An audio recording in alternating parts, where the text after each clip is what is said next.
Good evening and thanks for joining us tonight. I'm Sophie Erber. 10 people were shot and killed in a mass shooting at a grocery store in Boulder, Colorado yesterday. And just last week, 8 people killed in a string of shootings in Atlanta, Georgia.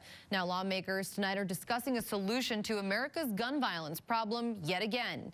Alexandra Limon reports, however, there is little agreement between Democrats and Republicans on what that solution is. More from Capitol Hill in our top story at 5. Yeah, it's a report of a possible active shooter at King Super. The day after another mass shooting, this time in Boulder, Colorado, lawmakers discussed America's problem with gun violence. We are numb to the numbers. Unless we are personally touched, it's just another statistic. That has got to stop. Democrats like Senator Richard Durbin are pushing 2 measures already passed by the U.S. House to strengthen background checks. Republicans agree there is a problem, but don't agree on the measures proposed by Democrats. A bunch of laws that would do nothing to stop these murders. California Senator Dianne Feinstein wants to see the return of the now expired national assault weapon ban. The number of gun massacres between 1994 and 2004 fell by 37%. But despite the string of recent shootings in Atlanta that appeared to target Asian Americans, some say more gun laws could only prevent minorities from defending themselves. Chris Chang, a California sports shooter, said that was a lesson learned during the LA riots. Korean Americans utilized their Second Amendment rights and took their own personal firearms and protected their businesses, their lives, and their community. Democrats say now that they control both chambers of Congress and the White House, gun control measures will at least be voted on. Reporting in Washington, Alexandra Limon. And while the general public is left dealing with the aftershocks from yesterday's shooting, the Sioux City Sheriff's Department has some tips to offer community members tonight if they were to find themselves in a similar situation. Local Sheriff Chad Sheehan says always be aware of your surroundings. And when you start to hear or see things that just don't seem right, trust your instincts and react as fast as you can. He says when you walk into a new business or even a new workplace, take some time to make a plan and look at where you'd exit or potentially hide in case of an active shooter situation. That way you could react more quickly if something were to happen. Coming up tonight at 10, KCAU 9's Mallory Smith brings us reaction from local residents to yesterday's events. 2 Iowa prison staffers have died following an attack by an inmate earlier this morning. The Iowa Department of Corrections says that a correctional officer and a nurse have been killed following that attack at Anamosa State Penitentiary. Now, officials say that the incident happened in the prison's infirmary. That was around 10 this morning. The Department of Corrections has not released the names of the victims or the inmate involved in this assault. The incident is currently being investigated by the Iowa Department of Criminal Investigation. And the Iowa Supreme Court heard arguments today in a lawsuit challenging a law on how sex education is funded statewide. That law deals with funding that is tied to whether or not organizations provide abortion services. The 2019 law in question bars organizations that do provide abortions from receiving grants for sex ed. The lawsuit was filed by the American Civil Liberties Union, or ACLU, and Planned Parenthood. A Polk County judge ruled the law unconstitutional. That was last May. A former Sioux City councilman has pled guilty to federal crimes in connection to a failed business. That business left hazardous waste piled up around the tri-state area. Aaron Rochester was convicted of 1 count of unlawful storage of hazardous waste and 1 count of transporting hazardous waste. Rochester formerly owned Recyclatronics. That's a company that recycled cathode ray tubes. Investigators later found that Rochester improperly stored thousands of pounds of glass contaminated with lead at several Siouxland locations. Rochester has yet to be sentenced, but does face up to 5 years in prison. Well, it's time tonight for our first check on the weather. Another headline tonight, meteorologist Marcus Beasley standing by. And Marcus, the rain that moved in around this time yesterday still plaguing our area. That's right. We're still seeing some light to moderate rainfall here throughout Siouxland, and at times some heavier pockets mixed in as well. It does look like that rain will continue tonight. The good news, it does look like tomorrow morning it will be lightening it will lighten up a little bit. 49 degrees today was our high temperature in Sioux City, so we've had fairly steady temperatures in the upper 40s today. 49 in Wayne and Norfolk, 48 for your high in Lamar's, as well as Storm Lake today. Overnight tonight, expect low temperatures to drop down into the mid to upper 30s, so we'll cool off around 10 degrees cooler compared to where we're at right now. It looks like that rain will continue tonight, but tomorrow we'll finally see that rain transition on out of here. And how much will we see? Those details in the 9 on 9. Sophie? All right, thanks, Marcus. Tyson Foods announced today it is expanding its free on-site COVID-19 vaccinations to employees at their Dakota City, Nebraska beef plant. The plant is the largest of Tyson's beef processing facilities in the United States. It does host more than 4,000 employees, and it's unclear how many doses will be going to that facility. But Tyson says they're committed to getting everyone on their team that wants one a vaccine. Going to make sure that every team member has access to the vaccine, whether that's through an on-site event or whether that's letting us, or whether that's us encouraging them to go see their health department at an event there or with their pharmacist. So this is certainly an ongoing strategy.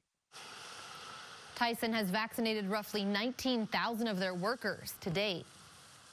Well, all dressed up with no prom to go to. That's where many juniors and seniors found themselves this time last year, as the pandemic, of course, had other plans. It is a rite of passage for many young adults, though. The dress, the makeup, the tux, the memories that many students never got to make last year. And although not everything is back to how it once was, the assistant principal of Sergeant Bluff Luton High School says this year's prom will be pretty close. We're going to do it as normal as we possibly can. We still haven't decided on the mask mandate. Are we going to allow kids to be without their mask during the dance, or are we going to have them with the masks on? We don't know that yet. That'll be determined by our school board the first part of April. Coming up tonight at 6, KCAU 9's Lydia Vasquez shares what the decision to have prom really means to some of these students. From school bus driver to city finance officer and even the neighborhood welcome wagon, the small town hero is described as the glue that has held Jefferson together for decades. In this week's Remarkable Women segment, KCAU 9 news reporter Lydia Vasquez shares the story of Michaeline Rourke. By dawn, Monday through Friday, you'll find Michaeline Rourke loading up the Jefferson school bus. Good morning, Spencer. Through sleet or snow and country roads, Michaeline is like a mother and grandmother to many, literally and figuratively. My mom started working when I was in grade school, and that just wasn't very common back then. So she started working, so it was just one of those things. You came home, you just stepped up and helped out as best as you could, and I just continued to do that. Michaeline has been a volunteer EMT since 1993. She's been Jefferson's finance officer since 1991, and her dedication to her neighbors and friends goes beyond her hours at City Hall. I do their year-end taxes. I issue building permits, all aspects of the books, sales tax, workman's comp.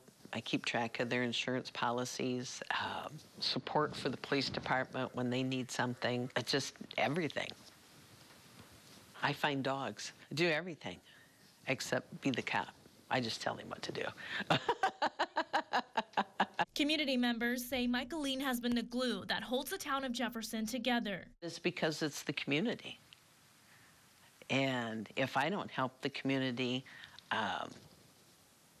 I just feel like I let myself down. And where do I find the time? I got a lot of time. But the past year has been challenging. Michaeline's husband and best friend died last year. It's been hard. So, but there are times that I will ask his picture, what should I do? How do I handle this? He was never afraid to just let me be me, because I have a very strong personality. I'm very driven. So if I get something in my head, it's usually, I just do it. Just do it is Michaeline's motto. She says she always has to be on the move and is always up to something. I always said, you know what? One day when I'm 65, I can sit and relax. I'll have a spotless house. I'll have all kinds of time. And for what? Michaeline didn't plan it that way. I just feel like as somebody that works for the city, or there's something going on that people need help with, that I should do that. I should represent the city and be that helping hand if I can be. But she says she hopes it won't ever change. For Remarkable Women, Lydia Vasquez, KCAU 9 News. An Alabama beagle, a kind of dog, was recently found a long ways from home. We'll explain how this little guy was able to make it all the way to Oklahoma and then back again, coming up in about 9 minutes.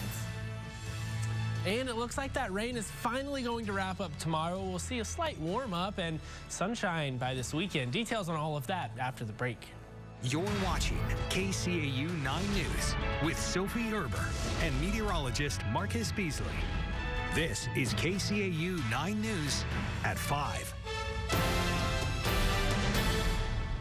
From the water and also through the electrical devices. And here's a great Sioux City sunset from the first day of spring. That's from Morningside, I believe, sent in from a viewer. So if you have any pictures, make sure you go ahead and send them our way through SiouxlandProud.com with our easy to upload feature on the website. That's right, and a beautiful start to spring, if I remember correctly. Oh, yeah, it was. All right, thanks a lot, Marcus. Well, we are excited here to announce we have a newly redesigned mobile app at KCAU 9 News.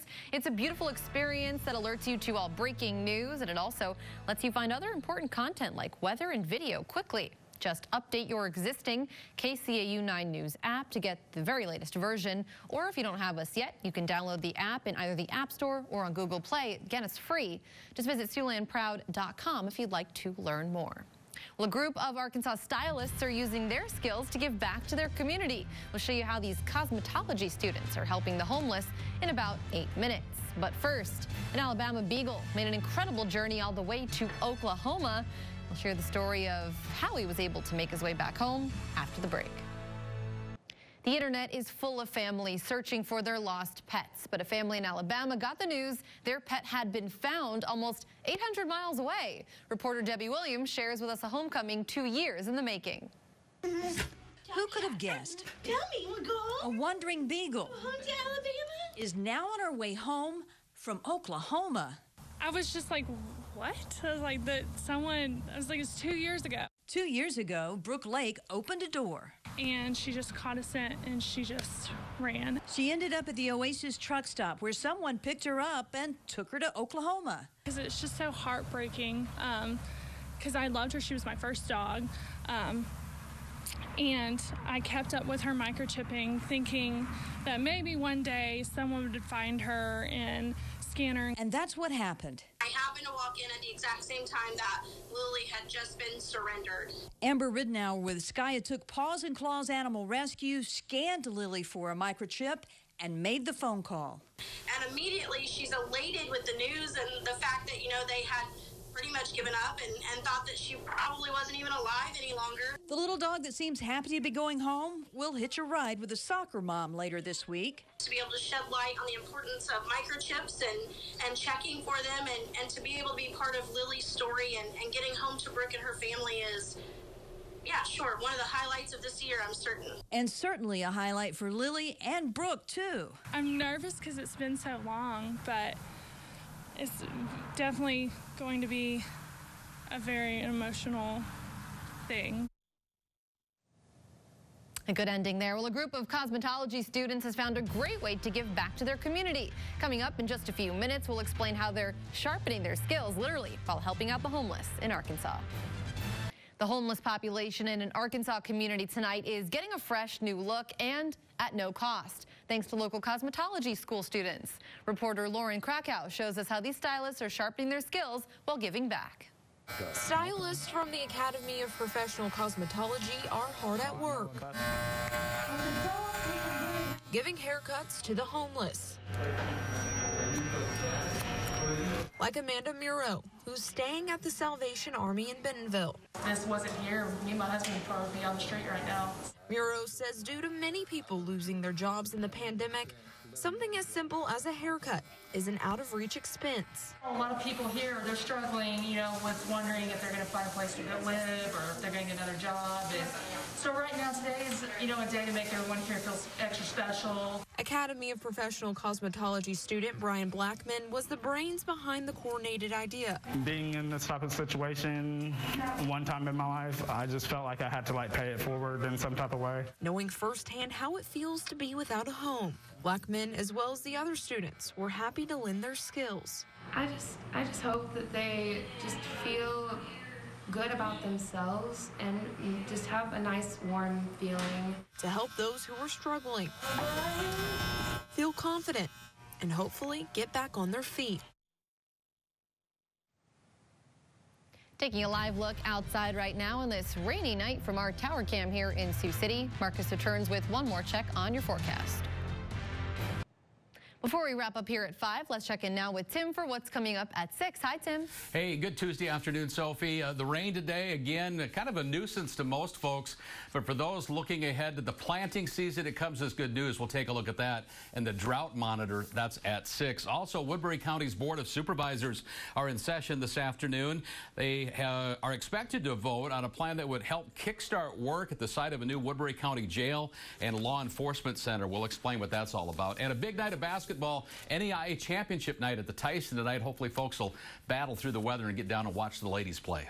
At least it's indoor basketball. Yeah, that's what I was thinking. You know, as long as you get inside, you're going to be dry in there. So we are going to see that rain continue tonight. The rain finally begins to let up tomorrow. So we might even see some sunshine on Thursday. So something to look forward to. Good news. Thanks, Marcus. Thank you for joining us. We hope you'll join us again at 6. And until then, have a great night.